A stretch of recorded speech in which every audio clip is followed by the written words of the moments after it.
Good morning, people. This is David J. Price, and I'm here with Bernardo Ansel. You are listening to the Lottery of Life podcast, where we go into depth on how men across the world can improve their lives through the three main areas of life, which are finances, personal development, and overall general fitness. So if you're ready to go on a journey to mental improvement, then relax and have a seat because you are at the right place.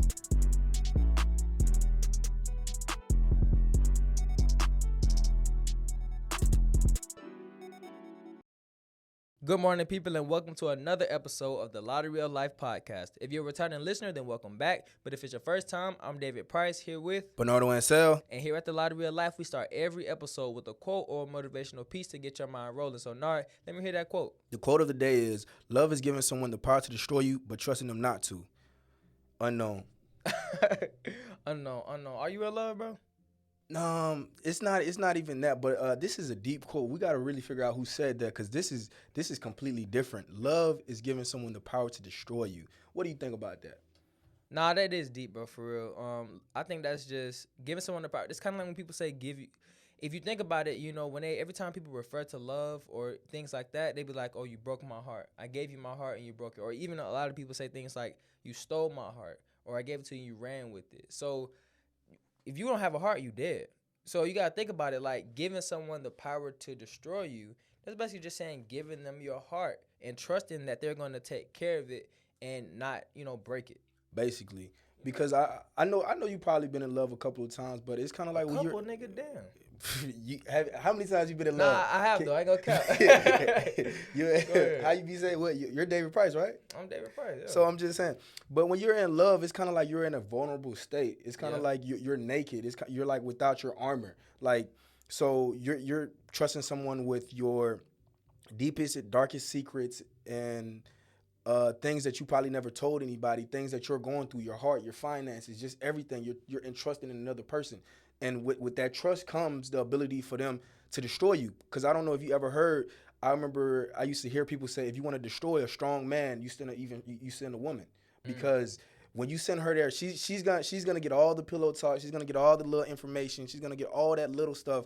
She's gonna get your passwords. Just put it in modern terms. You start entrusting somebody. The more you trust people, that's when boom, the situation comes. That's when you're naked. That's when you're vulnerable. It's when you reveal your weaknesses. Exactly. That's when you reveal everything to this person. Because if you truly love them, you have to give them this. You have to give it. You can't be in love with somebody without giving them your heart. Yeah, you gotta take. Makes sense. So when you give somebody your heart, you have to give away all of these things that you just mentioned. Like you said, the password. It's crazy you said that. I literally I was with my girl. Well, she texted me the other day trying to do some shit on my account, and I had to send her my my passwords literally. And I'm like, I had to just trust, knowing like, shit, it is a risk, but I do know that, like you said in your quote, you have to just give them the ability to destroy you because she got the passwords to some of my shit. Yes, if she wanted to, she could destroy you. She probably know things that a lot of people don't know anything about you. Some things that you probably like, if other people would know, like you'd be like, damn, I didn't want anybody to know this. I didn't want anything. I didn't want this getting out. So that's the situation when it comes. That's the situation I feel like he's trying to say when it comes to love. It's kind of like when you have sex, because like you're naked, like you're literally you're at your most vulnerable state. Like you have no armor, you have no shield, you have nothing. It's just you. Socks. You a weirdo, bro. Hold on, you a weirdo. You just take everything off and leave the socks on. Gotta keep the socks. But nah, so that's really important though. As far as being successful, like you have to be aware of your emotions. You know what I'm saying? So like love, you gotta know, at least in my perspective, you gotta know if you in love with somebody, why, or if it's real type shit. And that's gonna help you just being successful in your life because you gotta be aware of your emotions at all times. Knowing when something has really upset you, knowing when something has made you sad, something's make you happy. And if you're self-aware in that moment, then you can still execute and make the right decision. You know what I'm saying? So let me ask you this. How would you think people out there, how would you say that somebody, once you do this, you know you in love? You know what I'm saying? What's some indicators or some signs that you might be in love with somebody? Now, I know you call yourself player, so you haven't been in love that much, but you're still smart. I just love differently. Just to be honest, like for me. Yeah, what's your version? Because I think the problem that I have is sometimes probably in our generation, a lot of women nowadays, they don't get the certain treatment that they need to and that I feel like they should deserve. So when they get it, it's kind of like, whoa, like he must really like me, because I grew up with my mom and my sister. So I want you want people to. I treat women like how I want my mom, sisters to be treated by any other dude that they were with, that they'll decide to be with. So like definitely, if I'm talking to somebody, like I compliment them. Do like the little chivalry stuff. Always hold the door for them. Like the first date. Pay for them. Pay for them on the first date. They don't have to worry about anything on the first date. If I actually take you out, and just do all the little extra sappy stuff, because I feel like that's what you deserve if you vibing with me.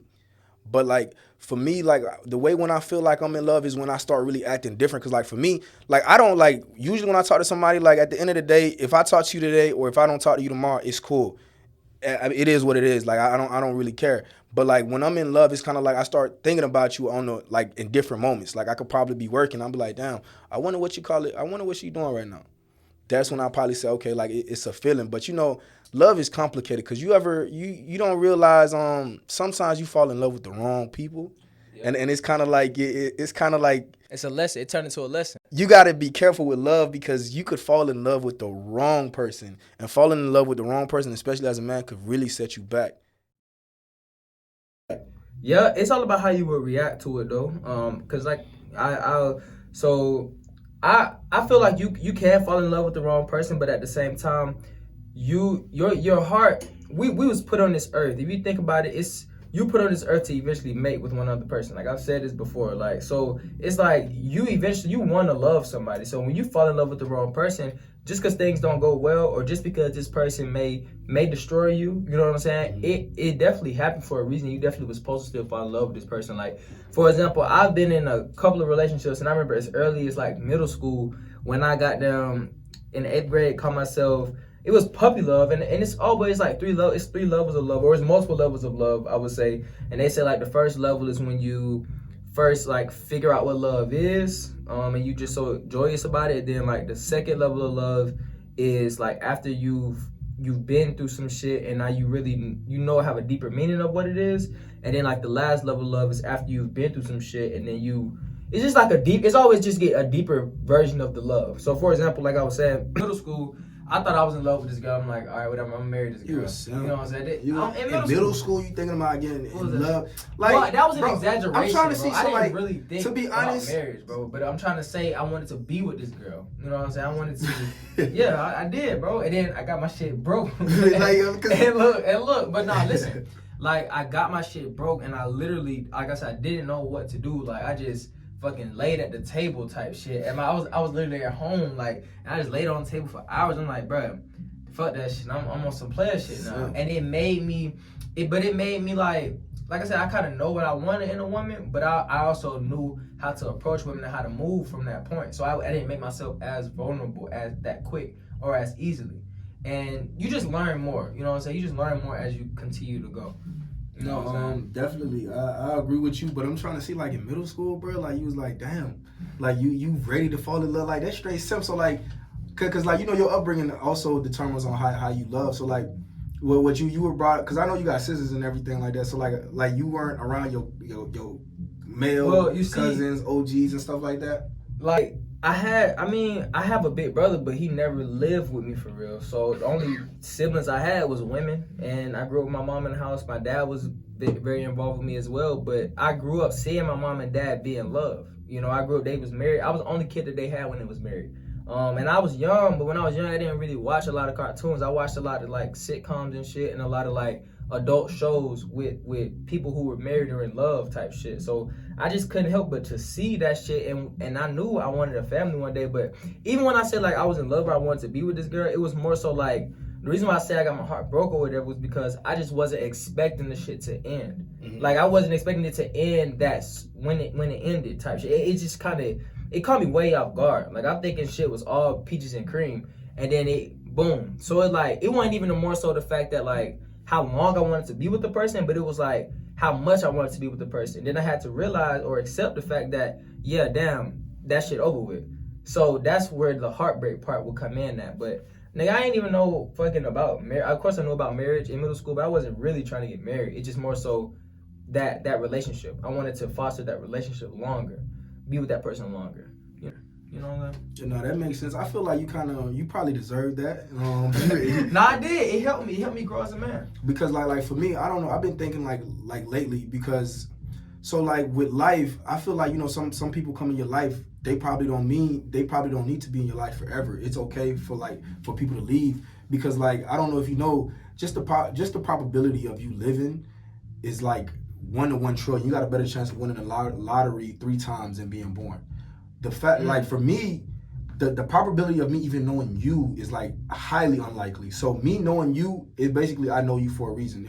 If you come in contact with somebody in your life, you know that like it's a reason why you came in contact with them. It's like just being born in the same lifetime, just being born in the same city, the state, place, just being in the same place at the same time with 7.2 billion people is like ridiculous. If you really look at the probabilities and the numbers, so it's kind of like when somebody come into your life, it's okay for them to be there, but like it's kind of like when you just like the way life is. It's like you kind of like have to live in the present. Yeah, I just enjoy the moment. Just enjoy the moment because that's what I try to do. Because especially now in this generation, a lot of people have trust issues. Like I feel like this and that. Like you're gonna destroy me sooner or later, or like they're gonna break your heart, or this and that. But you gotta trust.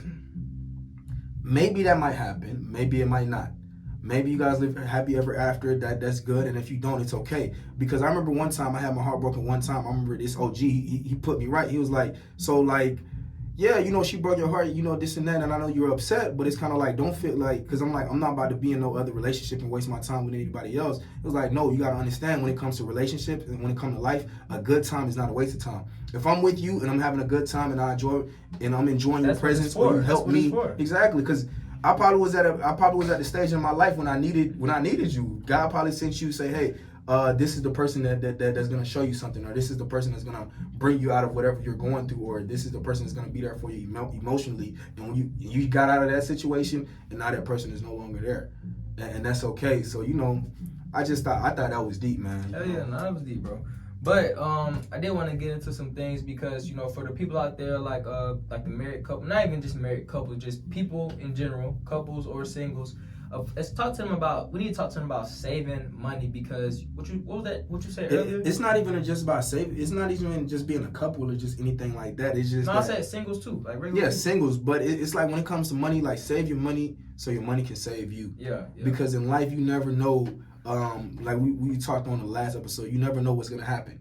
You never know if the stock market's gonna crash tomorrow. You never know if the worst could come. Mm-hmm. And like money is always gonna be there. It's gonna be your cushion.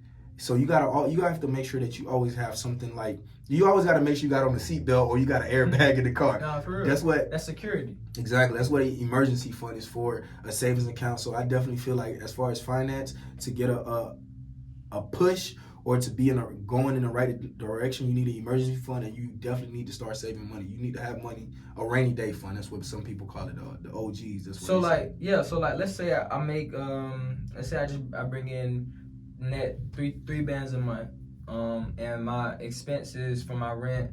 Let's say I pay $1,200 in rent.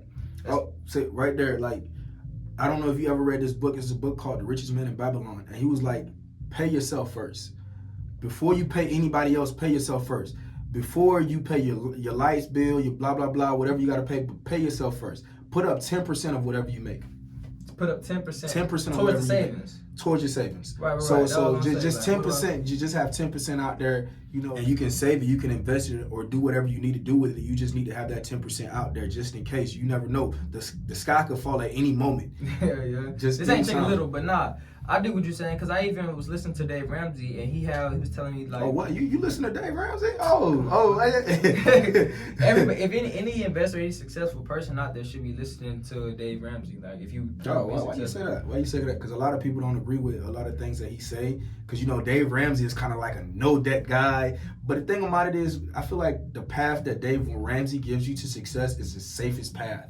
I think whatever path that anybody gives you to success is their path to success, and the only way that you're going to succeed. Let me finish. And the only way that you're going to succeed is if you take the things that resonate most with you from whatever plan or whatever guide that you're watching and apply it to your own life and however, fits best for you. That's how you're going to succeed. But somebody who's against David Ramsey is against him for a certain reason, because they feel as though the way that he goes about succeeding won't work for their lifestyle. And that's the same thing for it's somebody out there who's against that guy because they feel like they can't succeed with the way that guy succeeds. So black people say this shit, this is like the oldest term in the book. There are multiple ways to skin a cat. Have you ever tried to skin a cat? Nigga, I live in Atlanta, Georgia, not motherfucking West Bumberfoot. I don't hunt cats. West Bumberfoot? I don't need Hold on, what? I don't need to skin cats. I'm just saying, like, where did this come from? Who decided to skin a cat one day and just say, hey, we could really skin this cat? Somebody who ran out of 300 different ways. Somebody who ran out of food and they made some shit shake. But as I was saying, though, Dave Ramsey was putting out these the baby steps, the 7 baby steps to building yourself to wealth or financial freedom. And the first one is setting aside like emergency fund, like you said, of at least $1,000. You want to get that set aside and don't touch it. Once you do that, then you want to list your debt from least to highest, and then you want to pay the minimum on each debt that you owe, whatever that is, and then start to kill the little one and then pick them off little by little. See, that's where a lot of people kind of like don't agree oppose with Dave Ramsey, because they said so.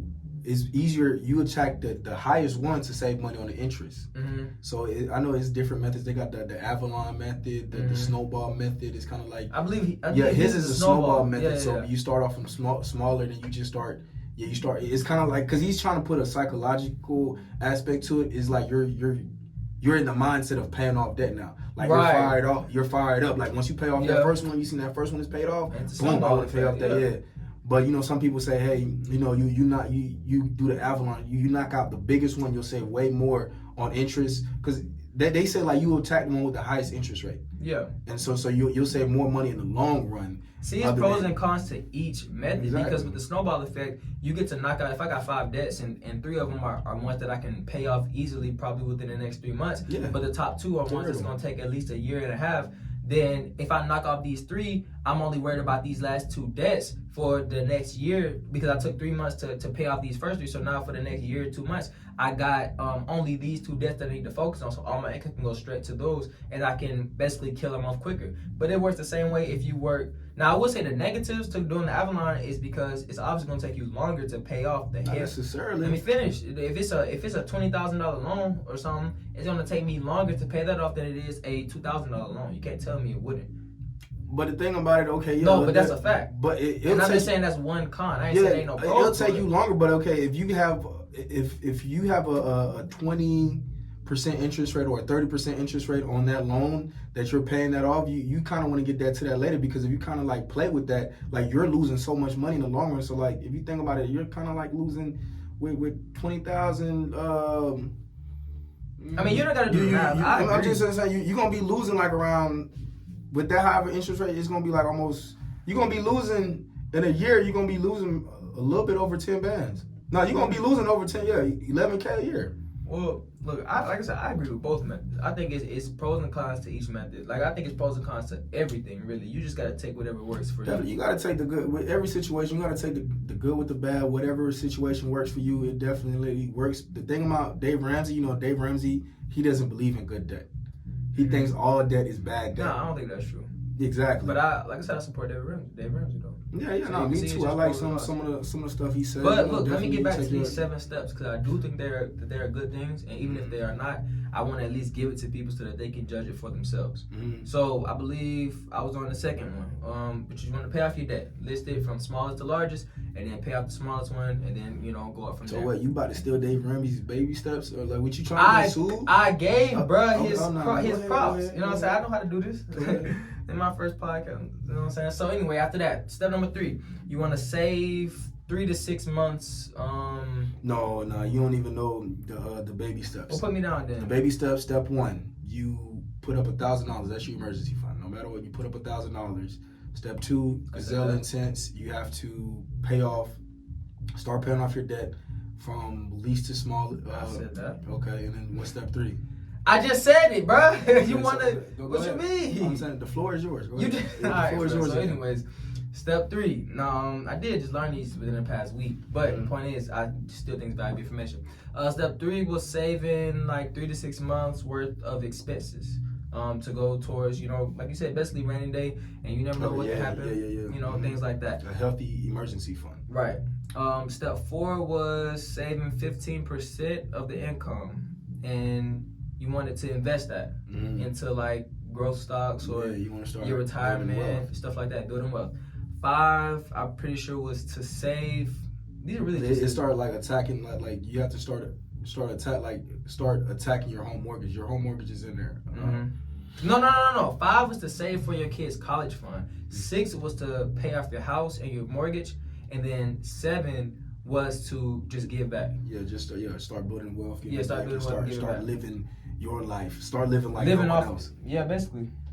I think those were some good stuff to at least get somebody started. At least if you have no idea as to how you want to try to get yourself out of your paycheck to paycheck lifestyle, that's a good guideline to at least get you started. But like I said about Dave Ramsey, his is the safest method to building wealth, because with no debt, you don't have. It's hard for you to mess up. It's the safest way for you to be successful. If you save your money, if you follow those steps, and with time, over time, definitely you're gonna see those results. Yeah. Because it's been proven that's his thing on his. It does take time. He did say his is like 10 years. It's not you'll be a millionaire. 10 years. No, 10 years. We talking about like 30, 40, because this is supposed to work. It doesn't matter what type of job you have. If you're a janitor or if you're a CEO, well, it's gonna make you a millionaire. Hey, shit.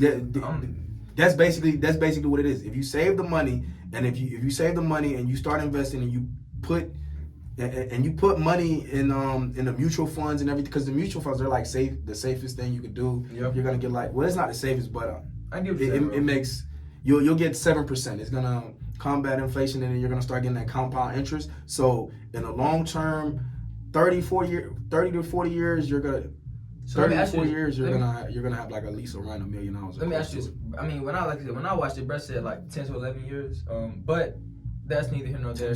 What I was gonna ask you is, like you said, that you keep saying David Ramsey version is the safest way to do it. What do you think is a slightly riskier way, but that you can shorten down the time? So all right, let me, because a lot of motherfuckers not trying to be a quick finesse. Just a quick one. Drop some sauce. It ain't nothing too crazy. So what you could do is save up some money in your account, right? Mm-hmm. And what you could do, you could start borrowing against the money that you have saved, and start investing by a lump sum.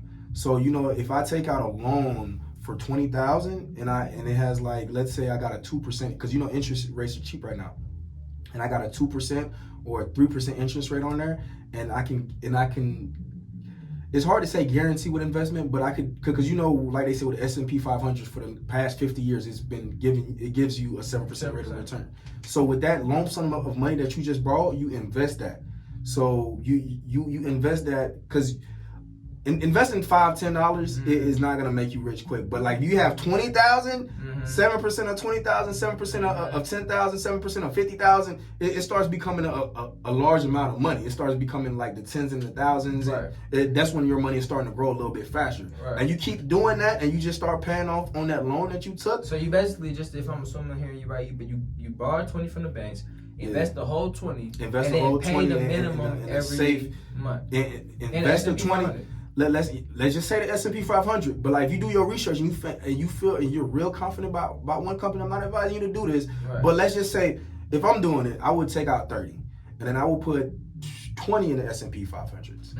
The safest thing, the safest investment I can, and then I'll take 10, and then I'll start putting some risk in there. Start investing in Tesla. I'll start investing in, what's another good company? Google. It's a lot of companies. Amazon, a lot of companies that's growing, and then and then I'll probably have like 2,000 or 3,000 on the company that's I'm just throwing it out in the air. Like it's a speculative stock that I feel like, this is my opinion, I feel like this could be big, like what they're standing for, or like something that they're bringing into. I feel like this could really blow up. And what would be the next step? And then the next step, when that's open, so now I'm about to work to try to pay off that loan. So with the loan, if it's priced reasonably, you got a 3% loan, and I'm working, eventually when you pay off that loan, you should, if I took out 30, my goal is to at least have 50K. Off the money that you invested. Off the money I just borrowed. Off the money that's in the investment account, right. That should be $50,000 when I get done, or it should be close to it, or it should be a little bit more. And the money that you borrow when you pay it off, I mean, with a 3% loan, with a 3%. And plus, the thing about it is also you got to think about inflation is gonna eat up at that money anyways. Because I don't know if you know it, jobs that were paying $12 are paying $20 nowadays because everything is getting so expensive. So it's kind of like you're making more money. It's kind of like you got cheap money. That's what they calling it. Mm-hmm. You're borrowing cheap money. You're investing it, and then you're pocketing the difference, and then you're paying them that money. So your credit is gonna go up, and the thing so because you just paid off $30,000. Just like that, and then you got $50K in the bank. So now when you go borrow again, it's gonna be like, hey, I got $50K in the bank. I just don't want to take my money. I want to keep it invested. I don't want to pay the taxes or anything like that. I want to keep it invested. So, but I need this money. I want to do something else or something like that. Just some simple stuff like that. Just say, hey, let me get $100K. Yeah, because I'm saying I paid off the 30. Because now my face card looks good. Like, this man just paid off 30K. The quicker you do it, the better it looks. It's like, man, this man just paid off 50K. Well, he just paid off 30K. Like, yeah, he definitely doing something right. He knows how to manage his money, and he got $50,000 in the bank, so it's less risk. So they might ask, say, hey, can I get collateral, with the money that you do have, and also the things some assets that you do have. Say, hey, I got $50K in the bank, I got a house, and I got a car. Hey, boom, worst case scenario, I sell off all of my assets just to pay you. Cool, bet. Here's $100,000. Yeah, then once you take the $100,000, take that $100,000, do the same thing again. But I would say if you do something like that, you definitely want to go ahead and get your hands into real estate if you're not already, investing in that. Because if you want to be really wealthy, if you want to be really financially free, investing in real estate is the given that you got to be in those. It's kind of like leverage. What I'm telling you is kind of like a leverage. How to leverage your money. You're leveraging your money. But the thing about leverage, if you leverage yourself wrong, boy, I'm telling you, you about that. You go out there, you borrow that 50, and you put it in the company that goes bankrupt tomorrow. It's like, damn, you're like 30K in the debt. Your ass just went bankrupt. Yeah, basically, you done. That's how you like, do your knowledge, do your due diligence. 100%. Have your knowledge, do your research, have your due diligence. And plus, also, when you invest in, that's why I say you want to break everything down. You want to have safe investments like mutual funds, S&P 500, ETFs, things that's going to be around, and things that's going to be around. Like, if the world has to end for this to be done. Mm-hmm. So if the world is ending, or the American economy just collapsed, the bank they're not only going to be worried about you anyway. Right, you got other things to worry. The sky is falling. You got other stuff to worry about other than trying to get your 30K from back. Yeah, exactly. Plus they got 30,000 motherfuckers out there who owe them 30K. They're not even finna hunt on y'all. I'm saying I'm probably not the only one who doing it. It's probably somebody who out there owe them millions of dollars because I mean, yeah, it's just anybody. The same shit that you're saying is somebody on the other side of the world doing that shit on a way larger scale. You're talking about 30,000 and shit. Yeah. Somebody doing that shit on a smaller scale. Somebody doing that shit at 300,000. 100%, man. So, but the thing about it, that's free game from Uncle Nard. Just because I love and appreciate our listeners. So right there, that's a little free game. Probably try to do that, but probably do it on a smaller scale. It's other ways you could do it. Cause I actually did this too. I just like I think that was some good games. Keep listening. There's gonna be more gems out there. If y'all watching us on the YouTube, I think that was definitely worth a like and a subscribe. So make sure y'all drop that. Definitely shoot us a like, subscribe, so you can get more of this free game now. And you gotta listen through everything throughout, cause you never know where the gem is gonna come. David, he about to give us another gem, just from working out on taking care of yourself, cause health is wealth. So go ahead, just go ahead and give us another gem, cause once you make that $1 million, you want to be around and spend that, guy. For real, and you want to. Literally, health is wealth. You ain't gonna be able to enjoy your money. It's impossible to fully enjoy life if you are not healthy. Exactly. So one of the things that you want to do, if you don't have the proper discipline and the proper routine in place in your own everyday life, you damn sure ain't gonna have the proper discipline and the routine that you need to do whatever Nard just explained to you. So something that I recommend you must do every single day when you first wake up. Get out the bed and do some type of physical activity for at least 5 to 10 minutes. That's the bare minimum that you need to do. Really, like 15 minutes is the minimum, but I'm gonna cut y'all some slack because I know. So like, what if you married or you got a girl? Like, what get your ass out the bed. I'm just saying, that's physical activity too, right? No, bro, that don't count. That doesn't count. There are stretches you can't. I'm saying you burn a lot of calories. Shut your. We running out of time, but I just gotta ask this. because this is probably gonna haunt me. I'm not gonna be able to sleep at night, just because I'm thinking about this. So, your girl, you wake up at 6 o'clock in the morning. I'm imagining you just waking up at 6 o'clock in the morning doing some crazy shit, like doing jumping jacks and shit. Like, I have a gym. Like, I was like, I go to my gym. Okay. So you, because I'm thinking like you, as soon as you wake up, I got to get this 15 minutes in. No, as soon as I wake up, I do that. As soon as I wake up. But I'm like, I go brush my teeth first. You leave the room. As soon as I wake up, I leave the room. Okay. I actually get in trouble if I don't kiss my girl before. As soon as I wake up, if I don't kiss her before I leave, I get in trouble. I'm making sure I'm like, bro, like, what the hell? This nigga just hop up and just start doing jumping jacks. Cause I'm just imagining she probably like in a deep sleep and she's like, what the fuck? Like, she knows what's up with me. She knows what's up with me. I'm just saying, man, because that's crazy. Yeah. One last thing before I let you go. Tell her, if you listening to us on Apple Podcasts, share the podcast, tell a friend and tell a friend. If you listening or watching us on YouTube, also like, subscribe, still share, tell a friend and tell a friend. And hit us up on Instagram. It's a lot of gems on Instagram and, just motivation and positive stuff on there. So definitely check that out. Lot of Real Life Podcast. That's the app. Yeah. And enjoy your week. We'll see you next week. Hey, this is David. Just one more thing. If you like some of the things that you've heard and you want to give us a review, please comment below or shoot us that DM and let us know how we can improve the podcast or maybe some topics that you want to hear us talk about. Once again, thank you so much for listening, and I look forward to seeing you next week. Take care.